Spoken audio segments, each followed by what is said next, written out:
하나님의 말씀 요한복음 2장 18절로 22절 말씀, 요한복음 2장 18절로 22절 말씀 우리 함께 이 본문 봉독하도록 하겠습니다. 이에 유대인들이 대답하여 예수께 말하기를 내가 이런 일을 행하니 무슨 표적을 우리에게 보이겠느냐. 예수께서 대답하여 이르시되 너희가 이 성전을 헐라 내가 사흘 동안에 일으키리라. 유대인들이 이르되 이 성전은 46년 동안에 지었거늘 내가 3일 동안에 일으키겠느냐 하더라. 그러나 예수는 성전된 자기 육체를 가리켜 말씀하신 것이라.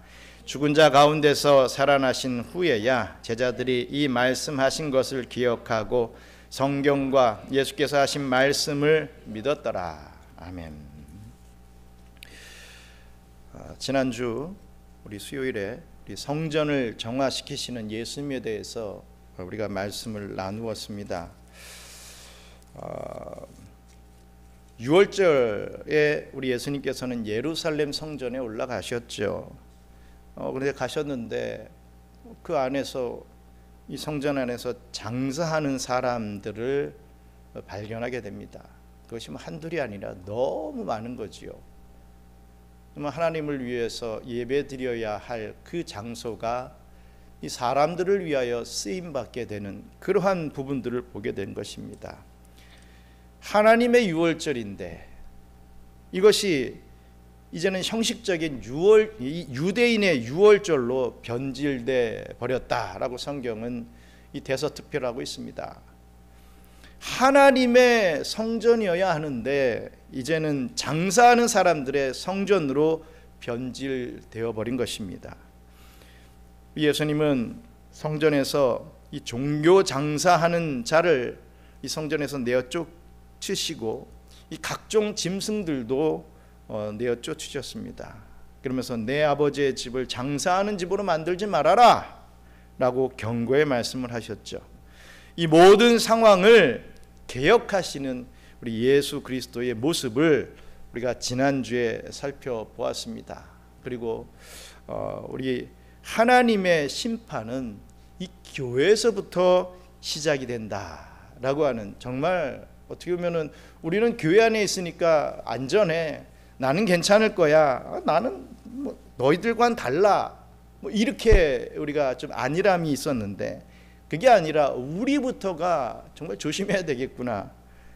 우리가 잘하지 못하면 그 심판이 우리에게 더 크게 임하겠구나 라고 하는 그런 부분들을 우리가 말씀을 통해서 깨닫게 됐습니다. 그렇습니다. 마지막 날 심판의 때는 이렇게 하나님의 이름으로 장사하는 자들을 심판하신다, 징벌하실 것이다 라고 하는 말씀을 우리가 살펴봤습니다. 오늘 본문은 그 성전 정화에 이어지는 이 뒷부분의 말씀입니다. 오늘 주시는 본문의 이 말씀을 통해서 이 하나님께서 말씀하시는 영적 교훈, 이 핵심 메시지가 무엇인지를 한번 우리가 살펴보면서 또 생각하면서 은혜 받기를 주님의 이름으로 축원합니다. 우리 본문 말씀 아까 읽었던 똑같은 말씀 다시 한번 묵상하면서 읽겠습니다. 이에 유대인들이 대답하여 예수께 말하기를 내가 이런 일을 행하니 무슨 표적을 우리에게 보이겠느냐. 예수께서 대답하여 이르시되 너희가 이 성전을 헐라 내가 사흘 동안에 일으키리라. 유대인들이 이르되 이 성전은 46년 동안에 지었거늘 내가 3일 동안에 일으키겠느냐 하더라. 그러나 예수는 성전된 자기 육체를 가리켜 말씀하신 것이라. 죽은 자 가운데서 살아나신 후에야 제자들이 이 말씀하신 것을 기억하고 성경과 예수께서 하신 말씀을 믿었더라. 아멘. 우리가 먼저 생각해 봐야 될 것은 이 부활로서 최고의 표적을 나타내시는 예수님을 우리가 깨달아야 된다. 많은 표적을 나타내지만 그 최고의 표적은 바로 부활이다 라고 하는 그러한 의미의 내용입니다. 장사하는 사람들과 이 짐승을 내어 쫓아내신 우리 예수님께서 예수님에게 유대인들은 이런 질문을 하는 것을 보게 됩니다. 내가 이런 일을 행하니 무슨 표적을 우리에게 보이겠느냐? 이 유대인들이 예수님에게 한 이 질문이죠. 즉 너는 도대체 무슨 권리로 장사하고 있는 우리를 내쫓느냐? 이런 노골적인 말입니다.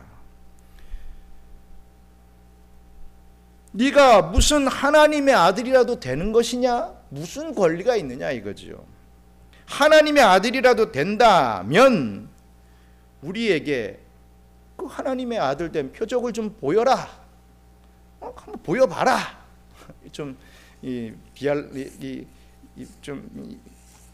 비꼬면서 이렇게 예수님에게 질문을 하는 것입니다. 여기서의 표적은 이적, 기적을 말하죠. 앞에 물로 이 포도주를 바꾸는 그런 표적을 살핀 바가 있습니다. 여기서 표적은 기적적인 이 사인을 의미하는 말입니다. 이때 우리 예수님은 대답을 하십니다. 너희가 이 성전을 헐어라. 내가 사흘 동안에 다시 이렇게 세우겠다.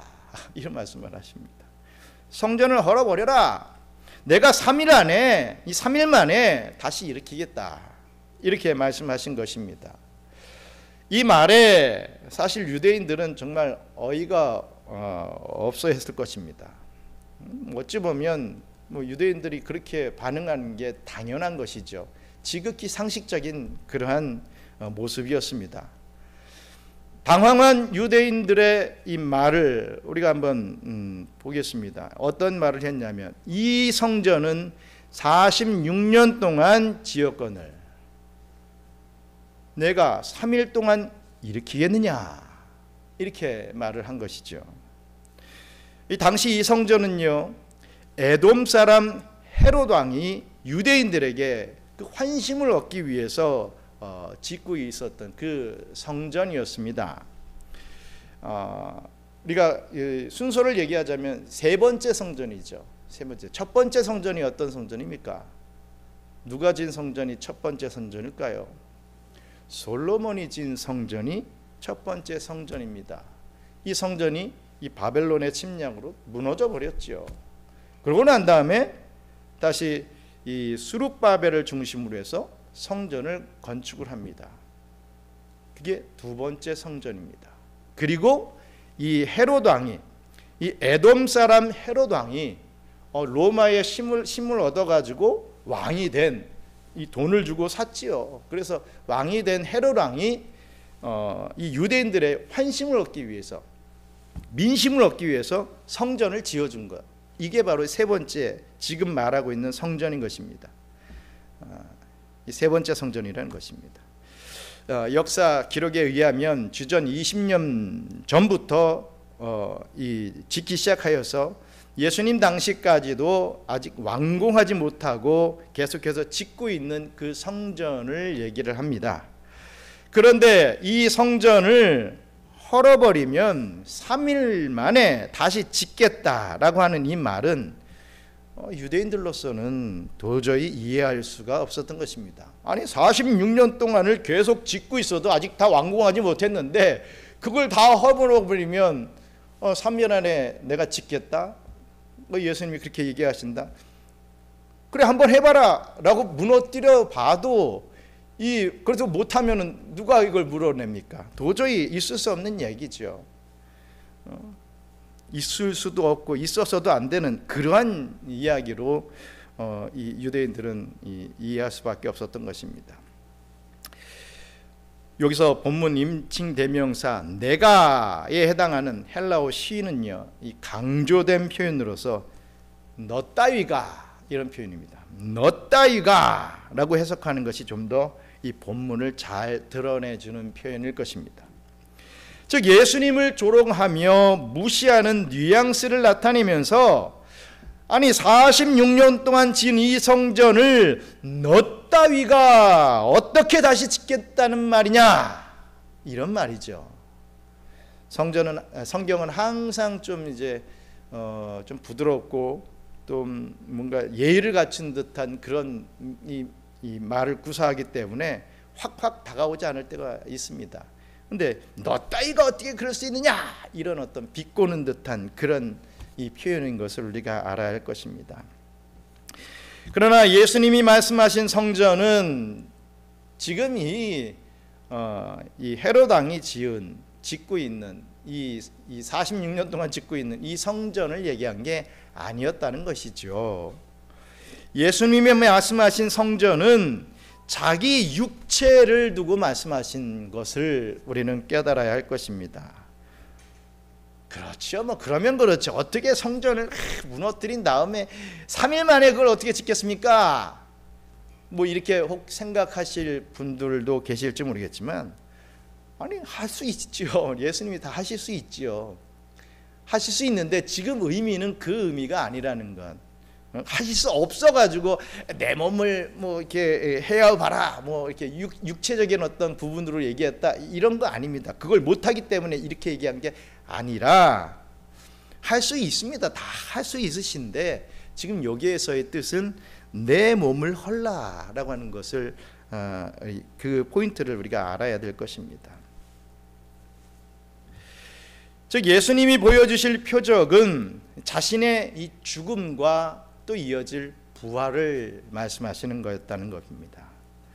너희가 성전을 헐라라고 하는 말은 너희가 나를 죽여라 라고 하는 말이었습니다. 사흘 동안 일으키리라 라고 하는 말은 이 사흘 만에 내가 부활할 것이다 라고 하는 것을 분명히 밝혀주고 있는 우리 예수님의 말씀이었습니다. 즉 이것이 예수님이 당시 무리들에게 보여줄 수 있는 최고의 표적이라는 것이죠.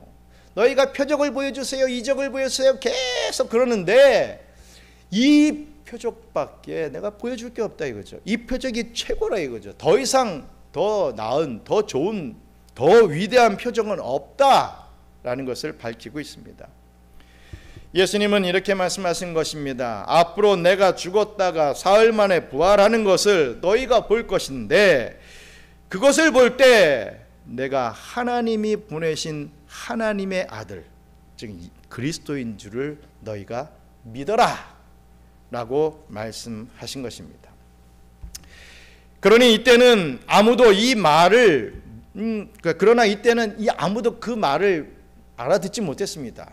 지금 현재 예수님의 말씀을 다른 사람들은 아무도 그것을 알아듣지 못했죠. 심지어 예수님을 따라다녔던 제자들도 알아듣지 못했습니다.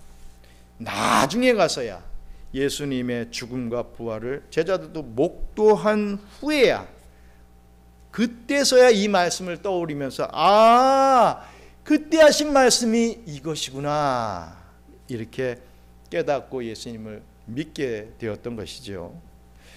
22절에 보시면 죽은 자 가운데서 살아나신 후에야 제자들이 이 말씀하신 것을 기억하고 성경과 예수께서 하신 말씀을 믿었더라 라고 하는 이 말씀의 의미가 바로 그것입니다. 예수님은 이와 비슷한 말씀을 또 하신 적이 있지요. 우리 마태복음 12장 38절로 40절 말씀 같이 읽겠습니다. 그때에 서기관과 바리새인 중 몇 사람이 말하되 선생님이여 우리에게 표적 보여주시기를 원하나이다. 예수께서 대답하여 이르시되 악하고 음란한 세대가 표적을 구하나 선지자 요나의 표적밖에는 보일 표적이 없느니라. 요나가 밤낮 사흘 동안 큰 물고기 뱃속에 있었던 것 같이 인자도 밤낮 사흘 동안 땅속에 있으리라. 아멘. 우리가 너무나도 잘 알고 있는, 익히 들었던 말씀입니다. 서기관과 이 바리새인들이 표적을 구하죠. 그들은 맨날 예수님 쫓아다니면서 야, 표적 좀 구해봐, 이적 좀 나타내봐, 기적 좀 한번 보여봐, 저 사람 좀 낫게 해봐, 뭔가 좀 보여, 내가 봐야 믿겠다, 자꾸만 이러고서 귀찮게 따라다니는 그런 이 족속들이었습니다. 이 본문에서도 또 표적을 지금 구하고 있는 거예요. 뭐 보여주면 아이고 아멘 하고 이렇게 믿는 것도 아니고, A라고 하는 표적 보여주면 또 B를 원하고 또 C를 원하고 계속 표적만을, 이적만을 원하고 있는 그런 이 상황을 좀 보게 되는 것이죠. 이에 예수님은 선지자 요나의 표적밖에 내가 더 이상 보일 표적이 없다, 이렇게 말씀하신 것이죠. 무슨 말씀입니까? 요나가 밤낮 사흘 동안 큰 물고기 뱃속에 있었던 것 같이 인자도, 나도, 예수님도 밤낮 사흘 동안 땅속에 있으리라 라고 하신 것입니다. 물속이 뱃속, 즉 수월이라고 하죠. 이 수월에 3일 동안 있었던 요나처럼 인자도, 우리 예수님도 3일 동안 땅속에 있을 것이다 라고 하는 그 예언의 말씀이었던 것입니다.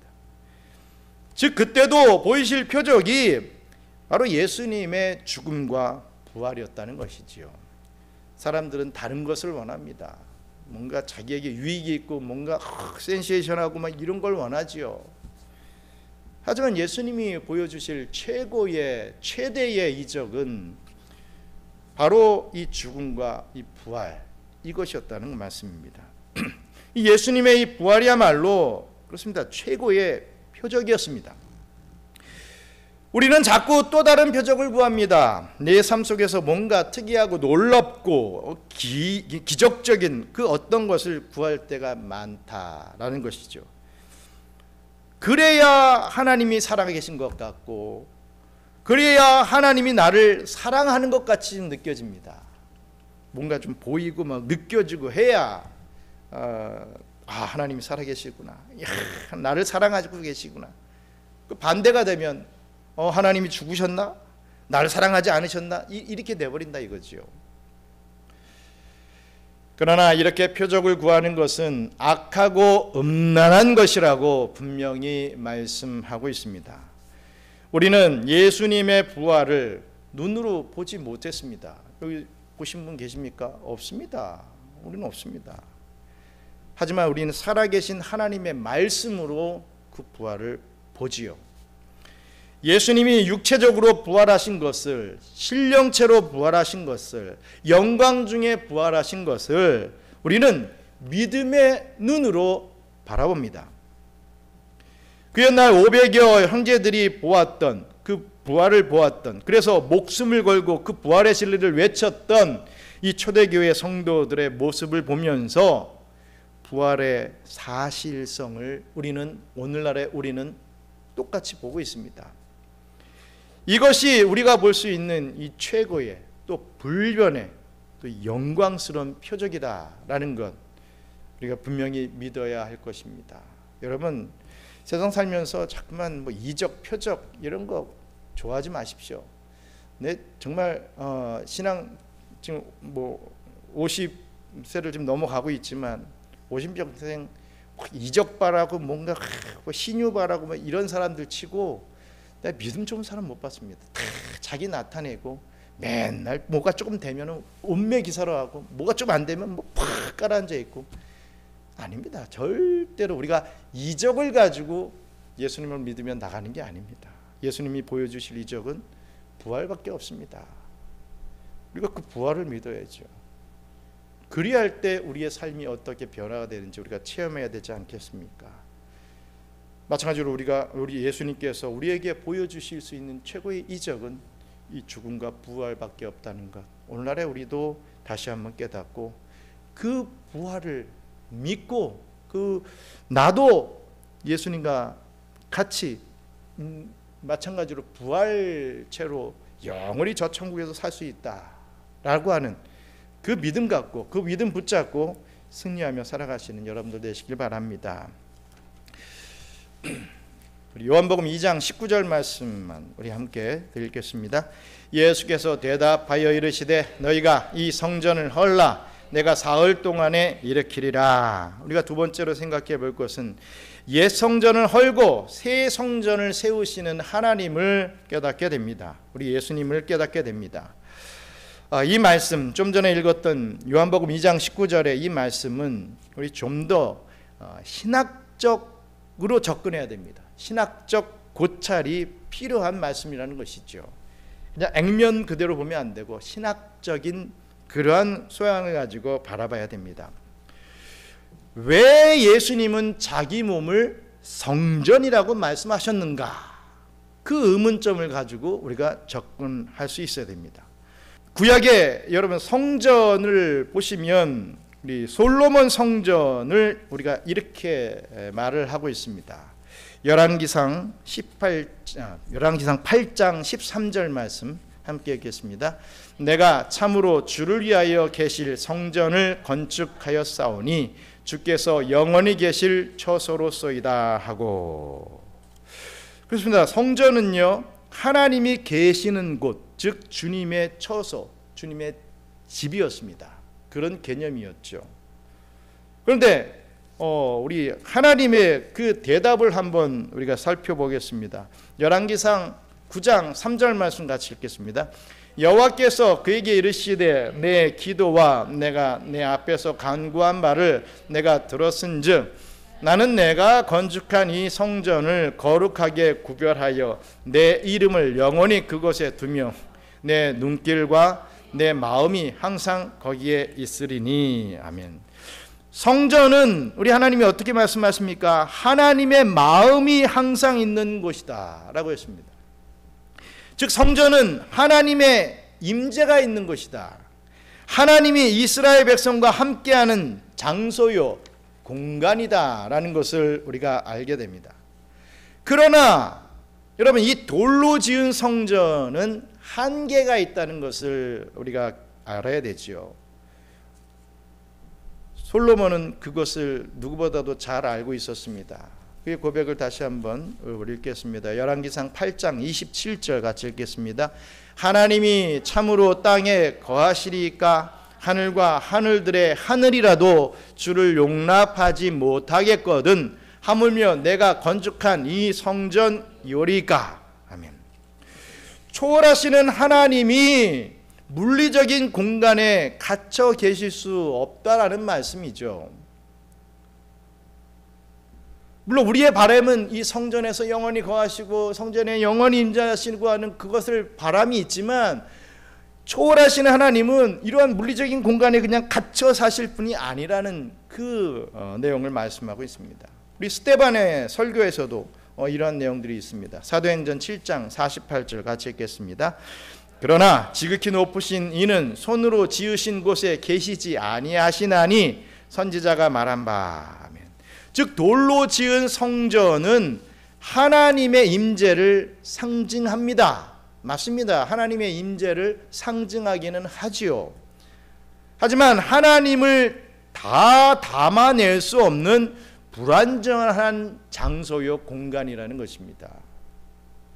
따라서 성전은 하나님의 집이지만 궁극적인 하나님의 집은 될 수 없다라는 사실을 깨닫게 해줍니다. 그런데 에스겔의 새 성전의 환상을 우리가 한번 또 살펴봐야 됩니다. 바벨론으로 포로로 끌려간 이 에스겔은 환상을 보죠. 이 당시 솔로몬 성전은 아까 말씀드렸다시피 바벨론에 의해서 다 회파되고 무너져 버렸습니다. 그때 에스겔은 새 성전의 환상을 보게 된 것입니다. 에스겔서 43장 4절로 7절 같이 읽겠습니다. 여호와의 영광이 동문을 통하여 성전으로 들어가고 영이 나를 들어 데리고 안뜰에 들어가시기로 내가 보니 여호와의 영광이 성전에 가득하더라. 성전에서 내게 하는 말을 내가 듣고 있을 때에 어떤 사람이 내 곁에 서 있더라. 그가 내게 이르시되 인자야, 이는 내 보좌의 처소, 내 발을 두는 처소, 내가 이스라엘 족속 가운데서 영원히 있을 곳이라. 이스라엘 족속 곧 그들과 그들의 왕들이 음행하여 하며 그 죽은 왕들의 시체로 다시는 내 거룩한 이름을 더럽히지 아니하리라. 아멘. 무슨 말씀입니까? 하나님의 영광이 성전에서 떠났다라는 그런 내용이죠. 에스겔의 이 말씀은 하나님이 성전을 떠나셨다, 그러다가 이제 다시 돌아오시는 그 장면을 얘기하고 있는 것입니다. 하나님은 옛 성전을 떠나시고 새 성전으로 다시 돌아오신다라는 것을 예언하고 있습니다. 즉 하나님은 사람이 만든 옛 성전에서 떠나셨다. 그의 영광이 떠나셨다 이거죠. 그리고 새 성전인 예수 그리스도로 당신의 백성과 함께 하신다, 함께 하실 것이다 라고 하는 그 예언인 것이죠. 그래서 에스겔서에서 밝히고 있는 대로 여호와의 영광이란 이 말씀이 옛 성전에서 새 성전으로 바뀌어지는 오늘 본문 앞에도 나타나고 있는 것을 봅니다. 물로 포도주를 바꾼 사건에 대해 요한은 이렇게 표현했었죠. 요한복음 2장 11절 같이 읽겠습니다. 예수께서 이 첫 표적을 갈릴리 가나에서 행하여 그의 영광을 나타내시매 제자들이 그를 믿으니라. 그의 영광이 나타나시매, 영광이 나타났다. 지금 이 표현을 쓰고 있습니다. 여호와의 영광이 어떻게 해요? 예수 그리스도를 통해서 나타났더라. 지금 이 말씀을 하고 있습니다. 에스겔의 환상처럼 성전에서 떠났던 하나님의 영광이 성육신하신 예수님을 통해서 다시 나타나셨다라는 말씀입니다. 구약의 성전은 하나님의 임재를 여러분 상징하는 건물이었습니다. 상징하는 건물이었죠. 그러나 예수님은요, 하나님의 임재 그 자체이시다 라는 말씀입니다. 성육신으로 그 육체로 이 하나님을 담아내셨다는 거죠. 건물은 하나님을 담아낼 수 없습니다. 하나님의 임재의 상징으로 우리가 알 수는 있지만 하나님을 온전히 이 건물은 담아낼 수가 없는 것이죠. 그래서 영광이 충만하신 성전이 되셨다라고 하는 그런 의미의 말씀입니다. 또 우리 요한복음 1장 14절 말씀 같이 읽겠습니다. 말씀이 육신이 되어 우리 가운데 거하심에 우리가 그의 영광을 보니 아버지의 독생자의 영광이요 은혜와 진리가 충만하더라. 그의 영광을 보니, 여기서 나오는 이 구절, 그의 영광을 보니 아버지의 독생자의 영광이요, 영광이 나타나셨다, 그 의미입니다. 예수님은 새 성전이 되셔서 우리와 함께 하십니다.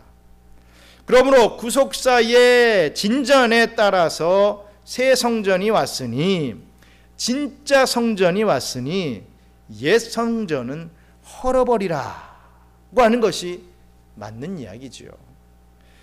건물인 옛 성전은 그저 여러분 건물일 뿐입니다.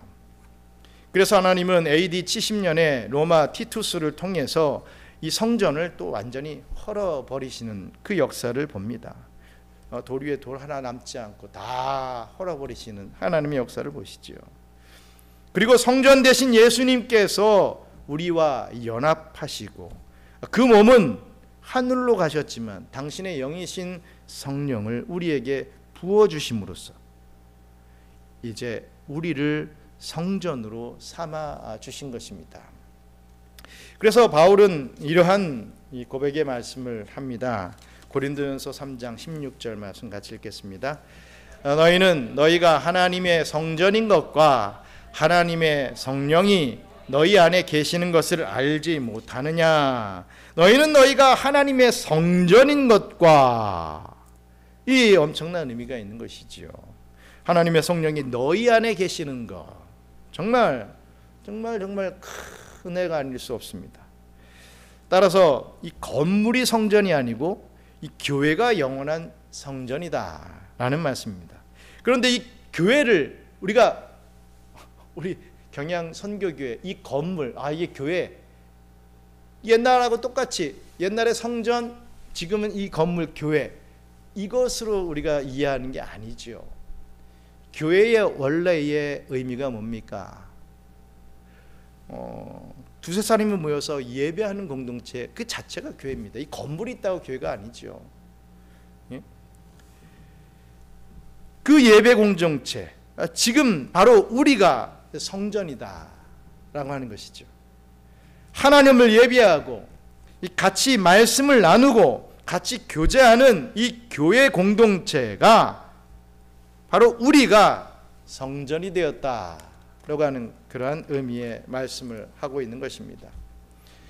우리 예수님은 이 교회라는 새 성전을 세우시기 위해서 이 땅에 오신 새 성전이시다라는 것을 여러분들이 이해할 수 있어야 할 것입니다. 그래서 교회가 중요하다라는 말씀이죠. 우리 사랑하는 경양 선교회 성도 여러분, 예수 그리스도의 부활을 믿는 우리는요, 최고의 표적을 영안으로 본 사람들입니다.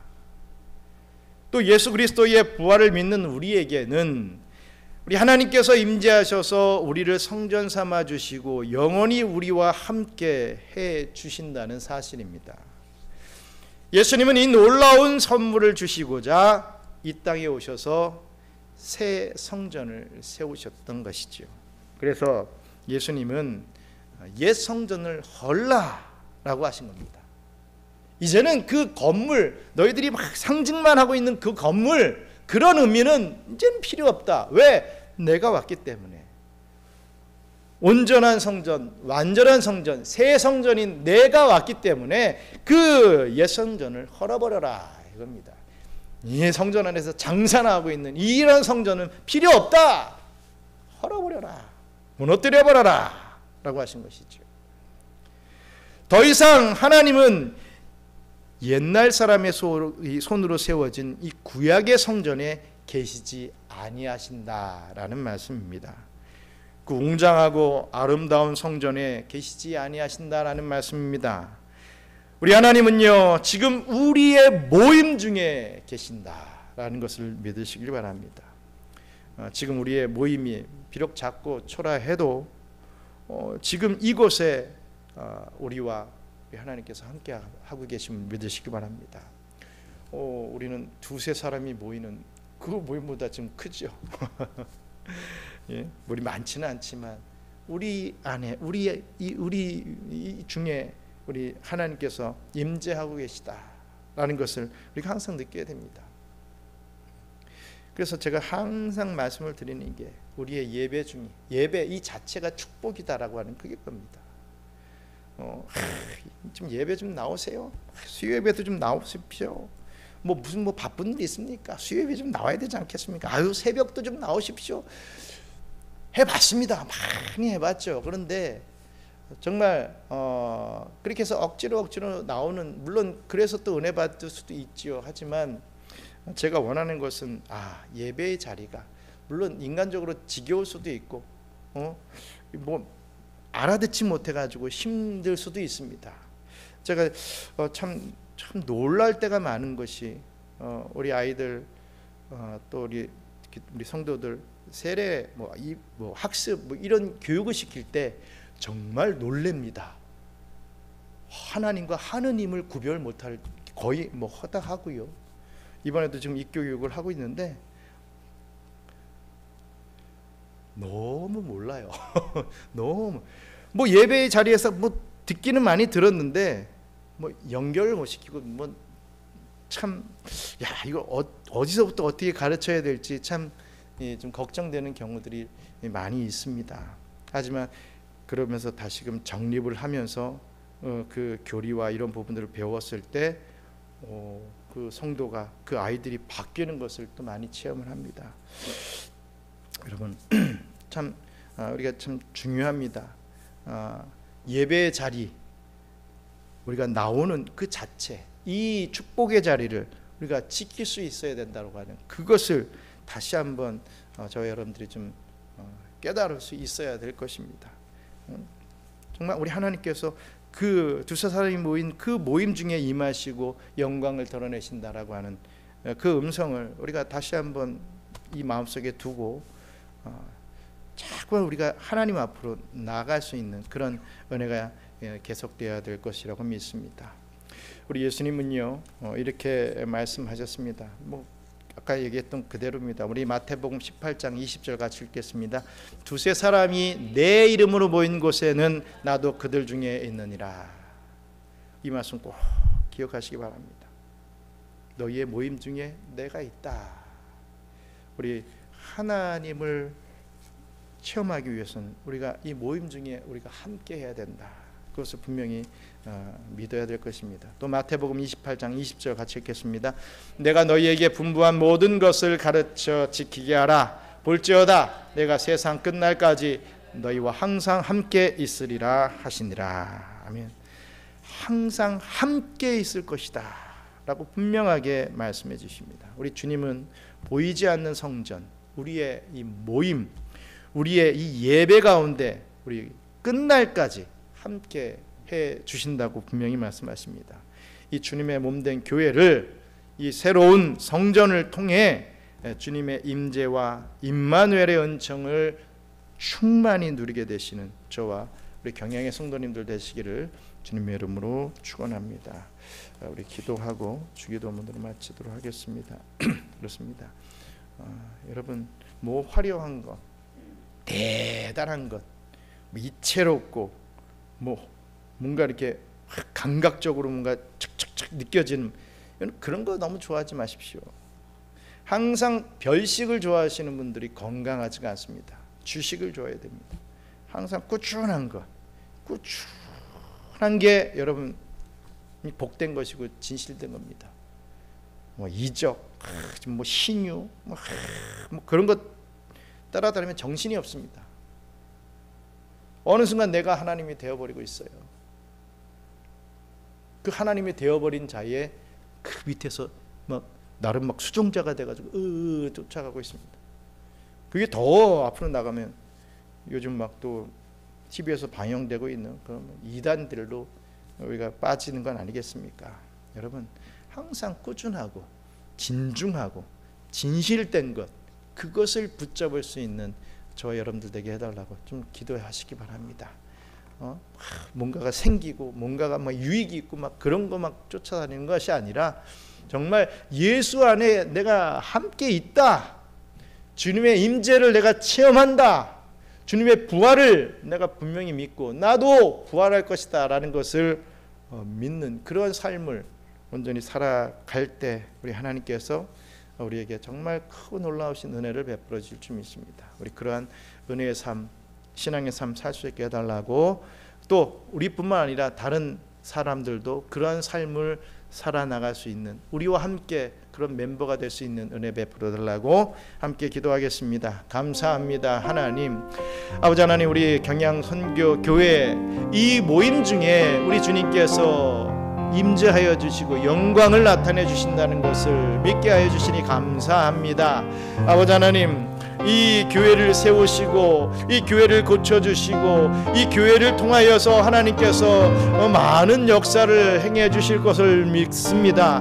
우리 그때에 쓰임받을 수 있는 저희들 될 수 있도록 축복하여 주시고, 아버지 하나님, 우리가 하나님의 성전된 자로서 아버지 하나님 그 모습을 유지하며 살아갈 수 있는 저희들 될 수 있도록 우리 주님께서 축복하여 주시옵소서. 아버지 하나님, 어떤 건물적인 것, 외형적인 것만 쫓아가는 우리들이 되지 않게 해주시고 정말 마음의 중심을 잡고 진중하게 신앙의 삶을 살아갈 수 있는, 정말 하나님의 뜻을 깨달으며 살아갈 수 있는 저희들이 될 수 있도록 우리 주님께서 축복하여 주시옵소서.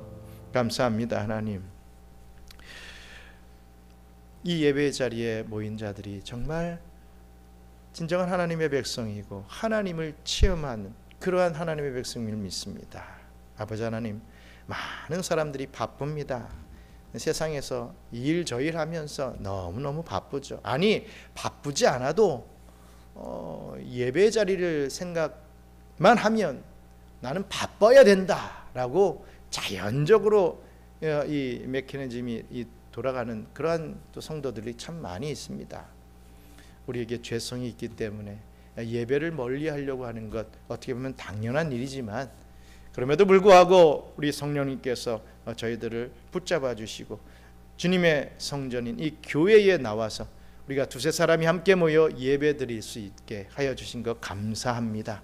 아버지 하나님, 이 교회를 목숨같이 여길 수 있는 저희들 되게 해주시고 우리 주님의 영광을 늘 체험하며 그 부활하심을 믿고 그것을 증거하는 그런 복된 삶을 살아갈 수 있도록 역사하여 주시옵소서. 아버지 하나님, 우리에게 주일을 준비하기 위하여서 6일을 허락해 주신 것 참 감사합니다. 벌써 우리가 3일을 살았습니다. 앞으로 남은 이 3일 동안에 주님 더 주일을 잘 준비할 수 있는 삶 될 수 있게 도와주시고, 오늘 이 말씀의 힘을 받아서 또 은혜를 받아서 아버지 하나님, 세상에서 우리가 또 떨어져 있을 때에도 사단의 유혹과 미혹을 이겨나갈 수 있는 은혜 베풀어 주시옵소서. 우리 하나님의 사람으로 정말 당당하게 살아갈 수 있는 저희들 될 수 있도록 축복해 주시옵소서. 우리의 개개인의 기도를 응답하여 주시고, 참 어려운 문제들, 이 말 못하고 기도하는 그러한 우리 하나님의 백성들이 있음을 믿습니다. 아버지 하나님, 그 모든 기도의 또 제목들 위에, 그 문제들 위에 우리 주님께서 축사하시사 깨끗하게 이 해결받게 해주시고, 더 하나님을 붙잡을 줄 있는 그런 우리 경영의 성도들 다 될 수 있도록 축복해 주시옵소서.